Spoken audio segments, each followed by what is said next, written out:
सरहद पार से फिर शरंगेजी। शुमारी वजीरिस्तान में दो तवाई के मुकाम पर फौजी चौकी पर अफगानिस्तान से दहशतगर्दों ने फायरिंग की। ISPR के मुताबिक फायरिंग के तबादले में 2 सिपाही हवालदार सलीम और लांस नाइक परवेज शहीद हो गए। इसी हवाले से मजीद बात करेंगे हमारे नुमाइंदे अहमद मंसूर से। जी अहमद, आगाह कीजिएगा। देखिए, अफगानिस्तान के अंदर दहशतगर्दों को मुकम्मल आज़ादी है। वो पाकिस्तान के खिलाफ दहशतगर्दी की जो सरगर्मियां हैं वो मुसलसल जारी रखे हुए हैं। एक और वाकया पेश आया है शुमाली वजीरिस्तान में दवातोई में जो फौजी चौकी है सरहदी पाक फौज की, वहाँ पर अफगानिस्तान के अंदर से दहशतगर्दों ने उस पर फायरिंग की है। ISPR ने ये बताया है कि फौजी चौकी पर जो मौजूद हमारे जवान हैं उन्होंने दहशतगर्दों की फायरिंग का भरपूर जवाब दिया है। इस फायरिंग के तबादले में 2 सिपाही शहीद हुए हैं, हवालदार सलीम, लांस नाइक परवेज शोधा में शामिल ने। इस हवाले से ये मजीद कहा है कि पाकिस्तान मुसलसल अफगानिस्तान से अपने इलाके में मौसर बॉर्डर कंट्रोल का कहता आ रहा है और पाकिस्तान के खिलाफ दहशतगर्दों की सरगर्मियों के लिए जो अफगान सरजमीन का मुसलसल इस्तेमाल हो रहा है उसकी पाकिस्तान सख्त मजम्मत करता है। यह ISPR की तरफ से कहा गया है। ठीक, बहुत शुक्रिया आपका अहमद मंसूर। और अब कुछ बात करते हैं आज होने वाले कौमी असम्बली इजलास में होने वाली गर्मा गर्मी की। तो कौमी असम्बली में शाह महमूद कुरैशी और बिलावल भुट्टो आमने सामने आ गए। दोनों जानिब से एक दूसरे के माजी के हवाले से जुमले कसे जाते रहे। शाह महमूद बोले, अगर इमरान खान नहीं बोलेगा तो बिलावल और शहबाज भी नहीं बोलेंगे। जवाब में बिलावल ने चैलेंज दे डाला, देखता हूँ इमरान खान कैसे तकरीर करते हैं। शाह महमूद ने कहा, बिलावल भुट्टो जरदारी ने रूल्स की बात की। रूल्स के मुताबिक स्पीकर की जात पर हमला नहीं किया जा सकता। स्पीकर से इख्तलाफ हो सकता है मगर चैम्बर में जाकर बात होती है। कुछ वक्त लगेगा बच्चा, कुछ वक्त लगेगा। मैं तो बचपन से देखते आ रहा हूँ, मैंने उसको भुट्टो का नारा लगाते हुए देखा। मैंने अपने बचपन से ये मैंने देखा है। अगली बारी फिर जरदारी का नारा लगाते हुए देखा। मैं भी इनको जानता हूँ, जब ये इतने से थे, इतने से मैं इनको भी जानता हूँ, उनके बाबा को भी जानता हूँ। ये मुझे क्या जानते हैं। वज़ीर आज़म को ISI को कहना चाहिए शाह महमूद का फोन स्टॉप करे। हमारा फॉरेन मिनिस्टर था तो दुनिया में कैंपेन करता कि यूसुफ रज़ा गिलानी को नहीं, मुझे वज़ीर आज़म बना दो। ये बात कर रहे हैं पीपल्स पार्टी की।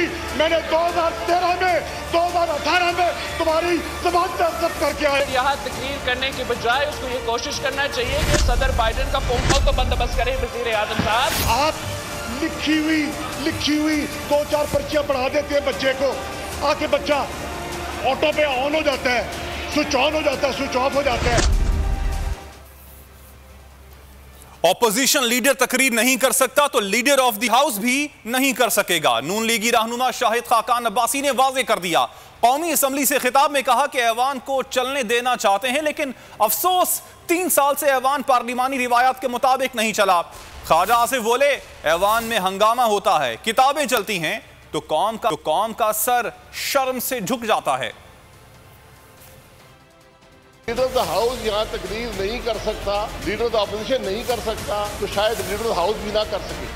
हम चाहते हैं ये हाउस चले, ये हाउस रूल के मुताबिक, रवायात के मुताबिक चले। स्पीकर इम्पार्शल हो, फरीक ना हो, फिर ये हाउस चलेगा। इस हाउस की इज्जत का ख्याल करें, इसके रूल्स का ख्याल करें, इसके जो तकद्दुस हर रोज पामाल होता है उसका ख्याल करें। ये आपकी जिम्मेदारी है, आप कस्टोडियन ऑफ द हाउस हैं। अगर आप फरीक बन जाएंगे हाउस कैसे चले। पिछले 3 साल में जिस तरह हमारा ये ऐवान चला है उससे अफसोस के साथ कहना पड़ता है कि इस ऐवान की इज्जत में इजाफा नहीं बल्कि इज्जत में कमी आई है। जहाँ पे ये हमारी इज्तिमाई रिस्पॉन्सिबिलिटी है इस ऐवान की इज्जत को, उसका तहफ़्फ़ुज़ करना, उसकी हुर्मत का तहफ़्फ़ुज़ करना, सबसे ज़्यादा रिस्पॉन्सिबिलिटी और ज़िम्मेदारी जो है वो बसीयत कस्टोडियन के आपके ऊपर आती है कि ये ऐवान जो है इसकी इज्जत और तौक़ीर जो है वो आवाम की नज़रों में, हमारे वोटरों की नज़रों में, वोटरों की नज़रों में।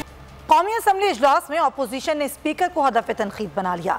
एतराज़ के बावजूद बगैर गिनती बजट की मंजूरी पर स्पीकर को किरदार याद करा दिया। बिलावल, शाहिद खाकान अब्बासी, ख्वाजा आसिफ और असद महमूद समेत दीगर फट पड़े। वफाकी वजीर श्री मजारी भी बोलने न देने पर ऐवान से उठकर चली गईं। एतराज के बावजूद बगैर गिनती बजट कैसे मंजूर कराया? अपोजिशन आस्तीने चढ़ाकर स्पीकर पर चढ़ दौड़ी। बिलावल, शाहिद खाकान समेत दीगर रहनुमाओं की खुलकर तनकीद। बिलावल भुट्टो सरदारी ने ऐवान में तकरीर का आगाज स्पीकर के दोहरे मयार से किया। शाहिद खाकान अब्बासी भी स्पीकर को इनकी जिम्मेदारियाँ याद कराते रहे। पूरा कौम को नजर आता जनाब स्पीकर साहब कि अगर आप धांधली नहीं करते तो वजीर आजम के पास 172 वोट्स नहीं थे। यहाँ पर लीडर ऑपोजिशन पर 3 दिन हमला होता रहा। ये मैं नहीं कह रहा हूँ, ये नजर आया, आप यहाँ बैठे हुए थे, वीडियो रिकॉर्डिंग मौजूद है। कौन सी गाली है जो नहीं दी गई? गुजरा हमलावर हुए, आप कुछ ना कर सकते।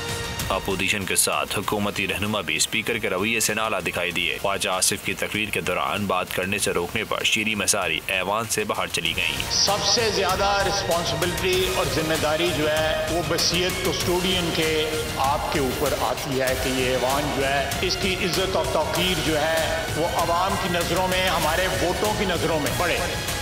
स्पीकर असद कैसर तहम्मुल से सबकी तनकीद सुनते रहे और एक मूंछ में सबको चुप करा दिया। मैं किसी को डिक्लेरेशन नहीं मानता, न कोई किसी की जरूरत है कि मुझे डिक्लेयर करे। आप अपने इसमें तनकीद करें। और बजट इजलास में नून लीग के बाज़ अरकान के अदम शिरकत पर पीपल्स पार्टी और नून लीग में इख्तलाफात शिद्दत इख्तियार कर गए। पीपल्स पार्टी ने अपोजिशन के मुश्तरका इजलास के बॉयकॉट का फैसला कर लिया है। बजट इजलास से गैर हाजिरी, पीपी और नून लीग में इख्तलाफात में शिद्दत। कौमी असम्बली के बजट इजलास में अपोजिशन लीडर शहबाज शरीफ समेत 14 लीगी अरकान की अदम शिरकत। पीपल्स पार्टी और नून लीग के दरमियान इख्तलाफात मजीद गहरे हो गए। पीपल्स पार्टी ने अपोजिशन की मुश्तरका इजलास के बाइकॉट का फैसला कर लिया। पीपी की जानिब से कोई भी इजलास में शरीक नहीं होगा। और opposition leader Punjab assembly Hamza Shahbaz ने FIA लाहौर में पेश होकर इल्जामात का जवाब जमा करवा दिया। जवाब में कहा, नैब केस में 22 माह पाबंदी सलासिल रहा, एक धेले की करप्शन या मनी लॉन्ड्रिंग साबित नहीं हो सकी। हुकूमती ईमा पर FIA ने बेबुनियाद इल्जामात लगाए। FIA मुतनाज़े हो चुकी है। हुकूमत की बौखलाहट आया है। हमजा की पेशी पर कारकुनान का नारे लगाकर इस्तकबाल, गुलपाशी भी की गई। सवालात के जवाबात देकर हमजा शहबाज वापस चले गए। अपोजिशन लीडर पंजाब असम्बली की FIA में पेशी, कारकुनों के हमजा शहबाज को देखकर नारे और गुलपाशी की। हमजा शहबाज FIA दफ्तर में 50 मिनट तक मौजूद रहे। सवालात इल्जामात का तहरीरी जवाब जमा कराया। हमजा शहबाज ने जवाब में मौक़िफ़ इख्तियार किया कि नैब के केस में 22 माह पाबंदी सलासल रहा, एक धेले की करप्शन या मनी लॉन्ड्रिंग साबित नहीं हो सकी। FIA ने पिछली पेशी पर झूठा बयान TV चैनल पर चलवाया। FIA को मजीद तफ्तीश करने का ख्याल 6 माह बाद क्यों आया? नैब ने मेरे तमाम असासाजात की मुकम्मल छानबीन की और किसी किस्म की कोई बेज़ाब्तगी सामने नहीं आ सकी। तमाम तर असासाजात FBR और इलेक्शन कमीशन में डिक्लेयर कर चुका हूँ। नैब अदालत में इख्तियारात का किसी किस्म का नाजायज इस्तेमाल साबित नहीं कर सका।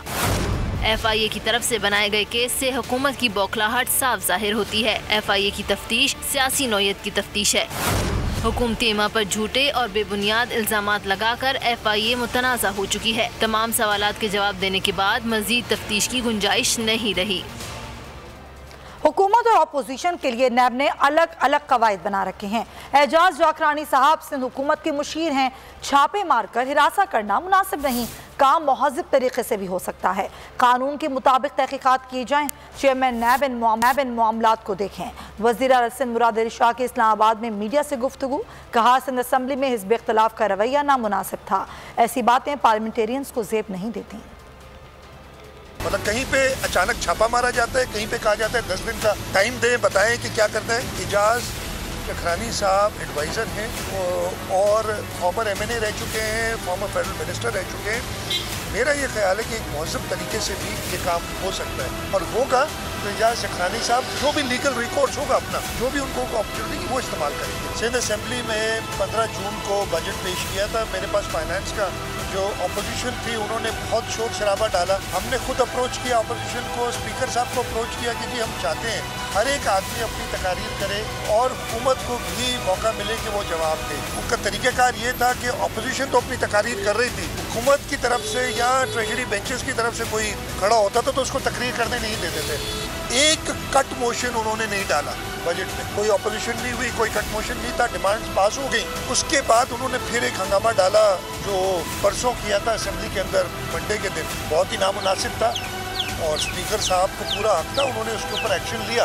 ये एक पार्लियामेंटेरियन को एक वज़ीर आला सिंध मुराद अली शाह के खिलाफ नूरियाबाद पावर प्लांट रेफरेंस में फर्द जुर्मायद ना हो सकी। इस्लामाबाद के एहतसाब अदालत के जज असगर अली ने रेफरेंस की समाअत की। वज़ीर आला मुराद अली शाह अदालत के रूबरू पेश हुए। शरीक मुलजिम मोहम्मद अली की जायदाद जब्त करने की तफसीलात अदालत में पेश कर दी गई। शरीक मुलजिम निसार अहमद शेख कोरोना का शिकार होने के बायस पेश न हुए, जिस पर फर्द जुर्म की कार्रवाई मुकम्मल ना हो सकी। एहतसाब अदालत ने केस की समाअत 28 जुलाई तक मुलतवी कर दी।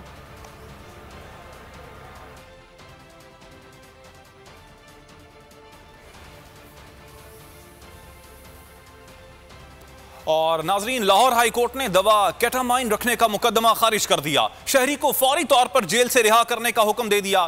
Chief justice Lahore high court Mohammad Qasim Khan ने रिमार्क्स दिए कि कस्टम्स हुकाम ने जग्गागिरी बना रखी है। रियासत अगर अपने शहरियों से ऐसा करने लग जाए तो आइन कहां जाएगा। जानवरों की दवा केटामाइन रखने का मुकदमा दर्ज। शहरी मोहसिन की फौरी रिहाई का हुक्म। मुतासरा शहरी अगर चाहे तो ANF, कस्टम्स और फॉरेंसिक साइंस एजेंसी हुकाम के खिलाफ हट जाने का दावा दायर कर सकता है। चीफ जस्टिस के रिमार्क्स। केटामाइन केस की समाअत के दौरान chief justice Lahore high court customs हुकाम पर बरस पड़े। रिमार्क्स दिए कि कस्टम्स हुकाम ने जगहगिरी बना रखी है। रियासत अगर अपने शहरियों से ऐसा करने लग जाए तो आइन कहाँ जाएगा। केटामाइन को ममनुआ अद्वियात में शामिल नहीं किया गया। काबीना ने केटामाइन से मुतालिक नोटिफिकेशन की मंजूरी नहीं दी। इंसदाद मंशियात फोर्स ने भी केटामाइन से मुतालिक हकाइक छुपाए। फॉरेंसिक एजेंसी के अफसर पुलिस के हाथों कठपुतली बनकर काम कर रहे हैं। चीफ जस्टिस कासिम खान ने कहा, कस्टम हुकाम हकाइक को मस करके शहरियों को हिरासा कर रहे हैं। जुर्म ही नहीं बनता, क्यों न इस FIR को खारिज कर दूं। चीफ जस्टिस ने हुक्म दिया कि दरख्वास्त गुजार अगर किसी और मुकदमे में मतलूब नहीं तो इसे फौरी तौर पर जेल से रिहा किया जाए। और अब बात करते हैं मुआविन खुसूसी इत्तलात पंजाब फिरदौस आशिक अवान की, जिनका कहना है करप्ट अपोजिशन की तमाम तर गीदड़ भपकियों के बावजूद वफाक और पंजाब का अवाम दोस्त बजट मंजूर हो गया। ट्विटर बयान में फिरदौस आशिक अवान ने कहा कि बजट में इंसानी तरक्की पर खर्च करने के लिए कसी रकम मुख्तस की गई। सेहत, तालीम और इंफ्रास्ट्रक्चर के मैदान में बुजदार हुकूमत इनकलाब बर्पा करने जा रही है। उन्होंने मजीद कहा कि जनूबी पंजाब की पसमानदगी का खात्मा हो रहा है। नाअहल अपोजिशन की राहें जुदा हो चुकी, ये असम्बली में भी मुत्तफिक नहीं हो सके। इनको सिर्फ अपनी चोरी बचाने की फिक्र है। बराह रास्त लिए चलते हैं, कौमी असम्बली का इजलास जारी है। शौकत तरीन निज़ार क़यार कर रहे हैं। Grants fall in the competence of the federal cabinet and speaker साहब, जो ये हमारी जो हुकूमत है ये सप्लीमेंट्री ग्रांट पहले ECC से अप्रूव करवाती है और उसके बाद कैबिनेट से अप्रूव कराती है। तो वी फॉलो द रूल्स।